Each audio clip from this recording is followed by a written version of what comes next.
What Europe needs to do is have a strategic doctrine in the 21st century, wherein it includes India as the fourth pole of its strategic doctrine. Europe has not de risked its national security dependency. It has dependency on America. Now, America walks away, Europe is left dangling.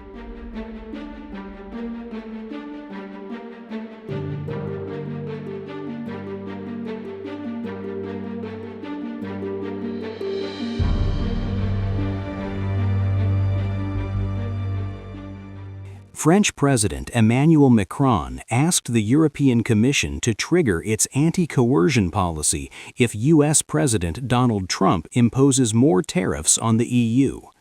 Macron made this statement on January 17th, right after which Trump hit the EU with 10% tariffs for sending troops to Greenland on January 18th.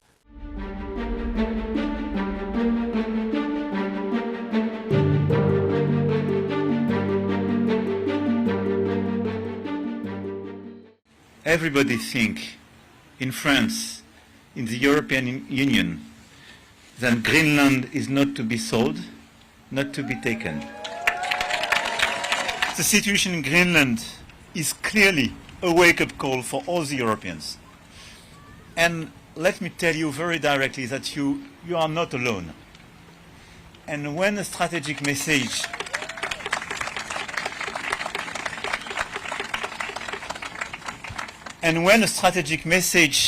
is sent to you, I want just for you to know that it's clearly perceived by the Europeans as targeting a European land. And this flag you have here is our common flag.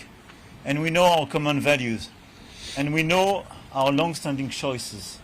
And this is why it's very important for French people and all the European people to convey very clearly this message of solidarity and the fact that we stand with you, now, for today, and for tomorrow.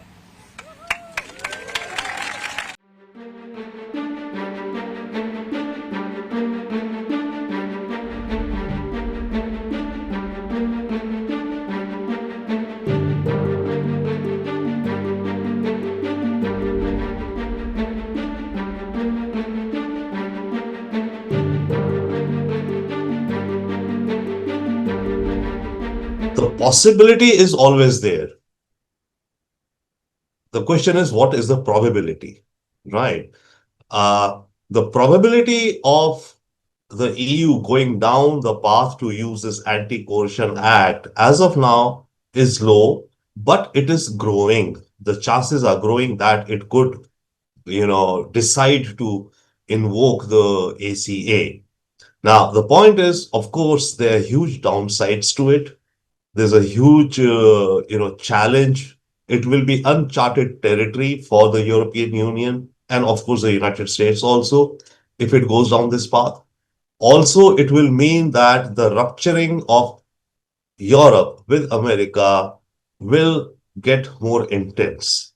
So that is the decision which the EU is facing right now, either to go along with the United States, somehow agree to the conditions which the US is posing with regards to Greenland. It could go down that path very much and adjust and, in a way, bend down to what America is asking. That's one path. The other path, of which now there is a growing realization in Europe that they need to stand up, because if they do not stand up now, then America will continue, in a way, bullying Europe. So the choice is difficult, but they have this tool. Yes, the Anti-Coercion Act, which was, I think, set into law in the year 2021, in response to China's pressures on Lithuania. Lithuania had opened up or allowed the opening of a representative office of Taiwan, which was named as Taiwan, not Taipei. Normally, it is Taipei office, like even in India, right? But it was named Taiwan. China got angry. China stopped all imports from Lithuania. China effectively blacklisted Lithuania.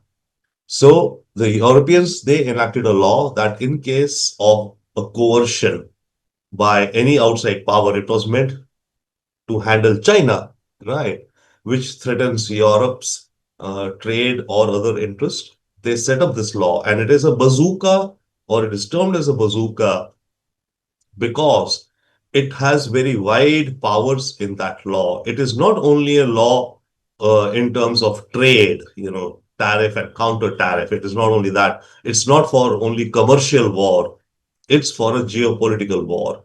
So Europe could invoke that, and that would mean not only tariffs on American goods, 10%, 25%, 100% also they could.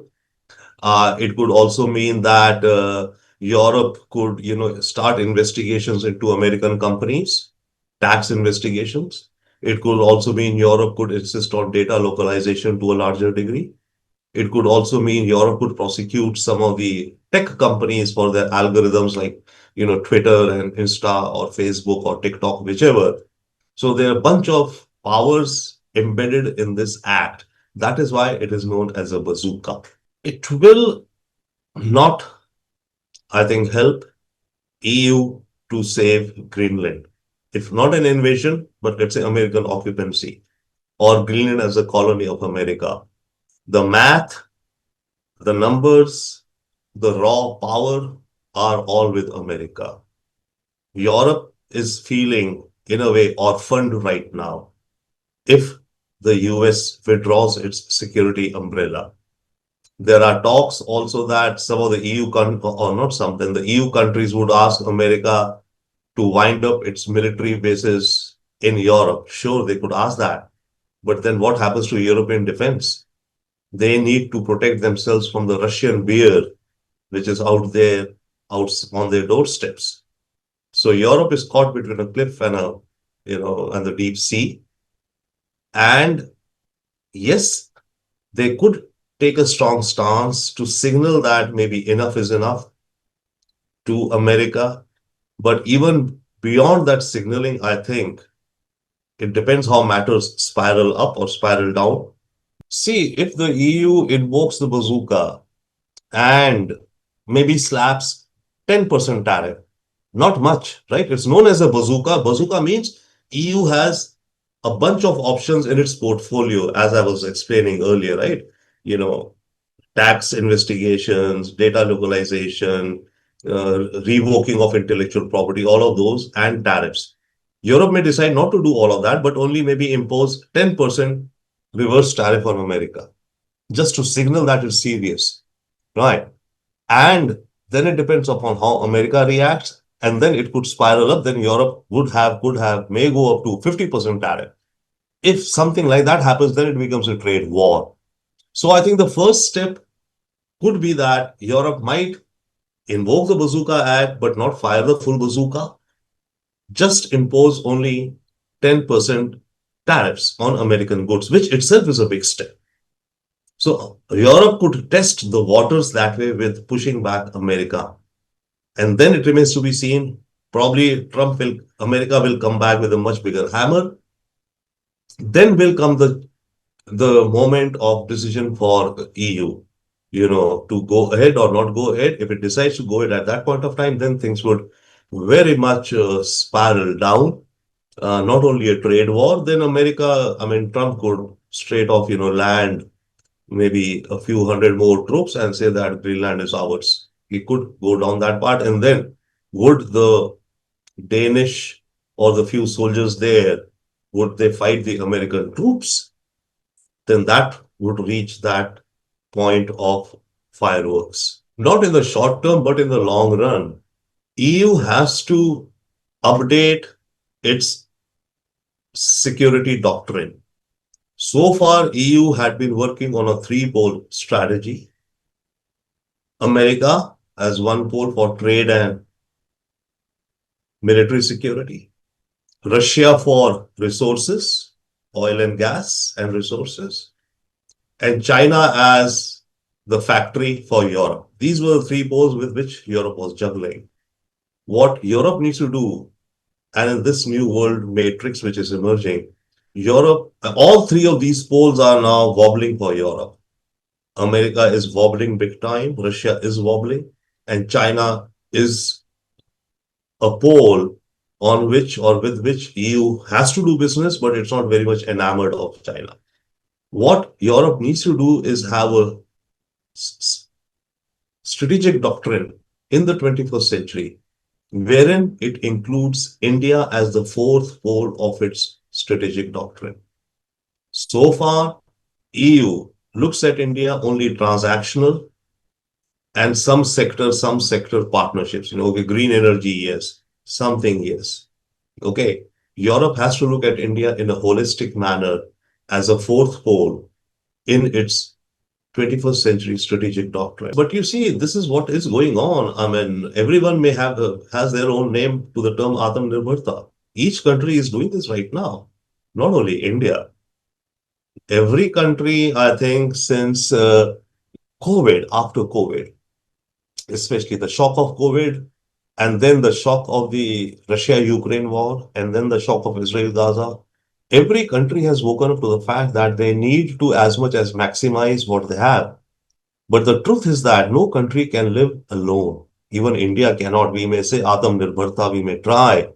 Sure, we will boost up some of our manufacturing, some of our sectors. But we cannot be isolated. We have needs of things which we do not have. We do not have oil. Can we be Atmanirbhar in energy? Not yet. But yes, if we go down some path, more nuclear, more solar, we can increase our self-sufficiency, or rather, let's say we can decrease our dependency.